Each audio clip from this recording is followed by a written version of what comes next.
Inilah kesalahan yang sering dilakukan oleh konten kreator pemula, khususnya emak-emak yang baru bergabung di Facebook Pro, emak-emak yang baru belajar ngonten. Ya, kalian melakukan kesalahan-kesalahan tanpa kalian sadari. Ya, apa itu kesalahannya Bunda Pipi? Yaitu kalian memberikan pengucapan di awal konten kalian dengan kata-kata yang sama. Itu terus ya, yang kalian sebut di awal konten kalian ya. Nah, itulah kesalahan kalian sehingga membuat konten kalian itu ya sering di-skip sama orang. Ya, bosan orang nengoknya. Itu aja ya hooknya yang kalian berikan. Apakah hook ini penting? Penting hook ini sayang ya. Hook ini penting ya. Supaya apa? Hook ini bisa membuat orang itu melirik konten kita. Dia bisa bertahan untuk menonton ya konten kita ya. Dia penasaran apa isi cerita dari konten kita. Yaitu dengan memberikan hook yang menarik di awal konten kalian ya. Tetapi harus sinkron sesuai dengan isi konten kalian. Nah, jangan pula kalian memberikan hook yang berbeda dengan isi konten kalian. Itu tidak boleh. Itu namanya clickbait ya. Jadi itu adalah manipulasi atau trik untuk orang berinteraksi ke kalian. Nah, oke, kita lanjut saja mereview akunnya Kak Sri Utami ya. Di sini banyak pelajaran penting buat kalian konten kreator pemula yang baru bergabung, khususnya emak-emak ya. Kalian simak dengan baik lalu kalian terapkan. Jangan cuman kalian tonton ya, kalian komentar tetapi tidak kalian terapkan. Banyak kali yang kayak gitu ya. Masih banyak konten-konten kalian yang ada pelanggaran-pelanggaran ya di beranda kalian, di akun kalian ya. Padahal kalian sering menonton edukasi aku, kalian sering berinteraksi ya, dan aku sudah hafal namanya.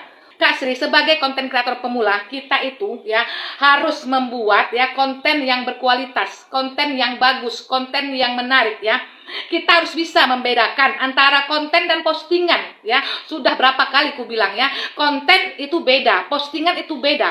Konten adalah suatu karya yang kalian bikin ya dengan ide-ide kreatif kalian yang sudah terkonsep dan kalian persembahkan untuk audiens. Ada storytellingnya, ada manfaatnya yang diambil oleh audiens, oleh penonton ya terhadap konten kalian ya. Baik itu menghibur ya, ataupun itu ilmu bermanfaat ya, ataupun motivasi, penyemangat. Pokoknya ada yang diambil sama audiens di dalam konten-konten yang kalian persembahkan. Paham kan konten? Nah, kalau untuk postingan itu apa Bunda Pipi? Postingan itu adalah cerita ya tentang kehidupan kalian sehari-hari ya, kenang-kenangan, memori ya untuk diri kalian, untuk keluarga kalian ya. Dan itu tidak penting buat orang lain ya, nggak penting buat halayak ramai ya, kecuali kalau kalian artis ya. Nah, jadi cerita-cerita yang tidak bermanfaat ya tentang keseharian kalian. Kalian berbelanja lah, kalian lagi makan-makan bersama saudara lah, yang anak kalian pergi sekolah, kalian salaman lah. Banyak kali tetek bengek yang tidak penting ya, yang bukan konten, yang nggak layak untuk dinikmati oleh audiens. Itulah postingan. Jadi bedakan dong ya. Jangan sembarangan posting aja. Lihat aplikasi lain, lihat platform sebelah ya, TT, YT ya, aplikasi merah itu lihat ya. Ada nggak mereka memposting seperti itu? Nggak ada, cuman di Facebook Pro ini aja ya yang memposting tentang keseharian kalian. Kalian itu siapa? Nggak penting buat orang kalian itu siapa. Yang penting buat orang, kalau kalian sudah konten kreator, kalian persembahkanlah konten yang berkualitas ya. Jangan kuantitas saja yang kalian posting setiap hari. Jangan banyak saja postingannya, jangan. Tetapi kualitas kalian utamakan. Nggak apa-apa 3 konten, 2 konten, atau 1 konten yang kalian posting setiap hari. Tetapi berkualitas, bermutu, bermanfaat ya. Jangan konten sampah atau konten abal-abal. Paham kan? Nah, untuk Kak Sri ya, kakak jangan pula marah kalau aku bilang seperti ini ya.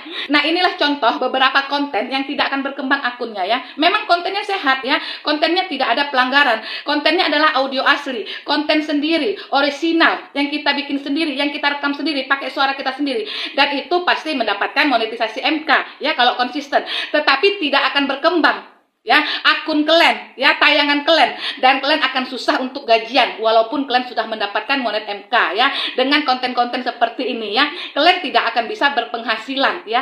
Maka rubahlah cara berkonten kalian, evaluasi konten kalian ya. Inilah kontennya. Halo, assalamualaikum guys. Hari ini saya masak kue tio.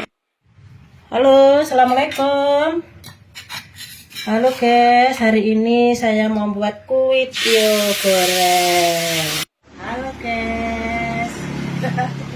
Makan bakso nih, guys nih. Lagi pengen makan bakso. Halo, assalamualaikum. Jalan pagi nih guys. sekalian mau ke pas. Nah ya, itulah contoh konten sederhana tetapi tidak dikemas dengan baik ya, sehingga membosankan untuk dilihat sampai selesai. Walaupun interaksi Kak Sri ini banyak yang masuk ya, ada 30 atau 50 interaksi yang masuk, tetapi itu interaksi-interaksi dari teman-teman ya yang sering Kakak singgahi, yang sering Kakak interaksi ya, bukan interaksi dari non pengikut ya. Karena konten seperti ini ya tidak akan didistribusikan sama Facebook ya. Konten seperti ini sering di-skip sama orang ya. Nah, jadi supaya ya konten seperti ini bisa menjadi konten yang bagus, konten yang berkualitas, padahal ya kontennya konten sederhana, maka kita akali dengan cara kita ya. Kita bikinlah konten ini ya dengan durasi yang singkat ya. Jangan terlalu panjang supaya tidak di-skip orang ya. Bikin durasi yang singkat dan bikin kata-kata yang penting ya, yang untuk kita sampaikan ya, yang bermanfaat untuk orang. Ada info di dalam konten tersebut dan ya bikin orang itu berinteraksi ke konten kita. Contohnya seperti ini, kita lihat. Proses membuat bubur sumsum yaitu seperempat tepung beras, santan 36 mg, kasih garam secukupnya, aduk terus sampai mengental. Nah, begitulah cara saya ya guys untuk membuat bubur sumsum. Kalau kalian bagaimana? Nah, paham kan? Nah, jadi walaupun konten kalian itu sederhana ya, tetapi kalau kalian kemas dengan bagus, ada storytellingnya, ada call to actionnya, membuat orang berinteraksi ya di akhir video. Bagaimana dengan kalian? Nah, itu adalah mengajak orang berinteraksi ke konten kalian. Nah, walaupun sederhana kontennya, jadi ya usahakanlah ya kalian kemas konten.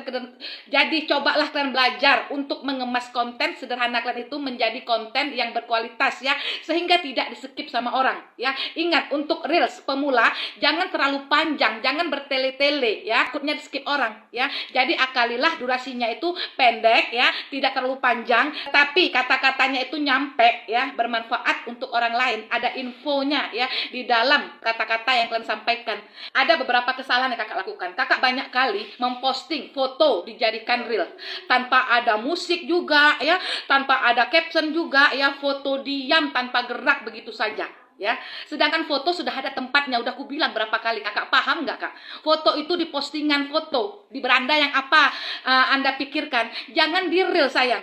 Reels itu video pendek yang harus kalian bikin, kalian ciptakan ya, terkonsep ya. Jangan di reel sayang. Reels itu video pendek, bukan foto loh ya.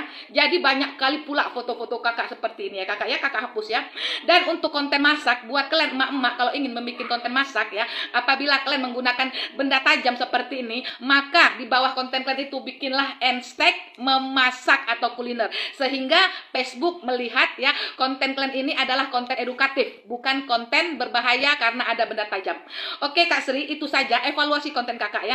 Jangan posting tentang keseharian kakak ya, itu aja kakak ya. Bikin reels itu jangan terlalu panjang, jangan bertele-tele ceritanya ya. Jangan gunakan kata-kata hook yang membosankan di awal konten kakak ya. Itu aja kakak ya, kalau ingin akun kakak berkembang ya. Nah, untuk kesehatan akun kakak aman-aman aja, cuman ada video statis dan benda tajam tadi ya.